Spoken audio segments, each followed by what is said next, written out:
गवार सध्या चर्चेत आहे कारण अमेरिकेने भारतावरती टॅरिफ लावलेत। तुम्ही म्हणाले दोन्हीचा काय संबंध आहे? तर संबंध आहे। आपल्याकडे गवार म्हणजे क्लस्टर बीन्सच्या शेंगांची भाजी केली जाते, पण गवारच्या बियांचा वापर करून गवार गमचीही निर्मिती केली जाते।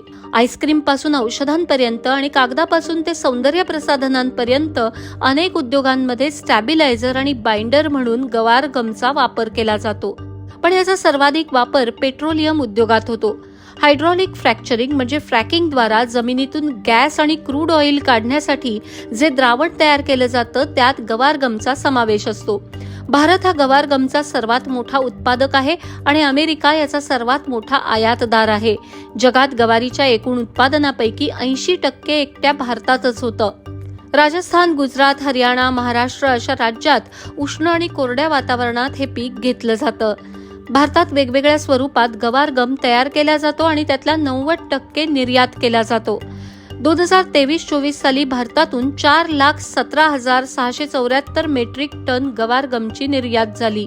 याची किंमत होते 54,165 अमेरिकन डॉलर्स। त्यात अमेरिकेचा वाटा 10.6 कोटी डॉलर्सचा होता। साहजिकच ट्रम्प यांनी भारतावरती टॅरिफ लावल्यावरती गवारच्या बाजारपेठेवरतीही परिणाम होईल अशी शक्यता व्यक्त केली जाते।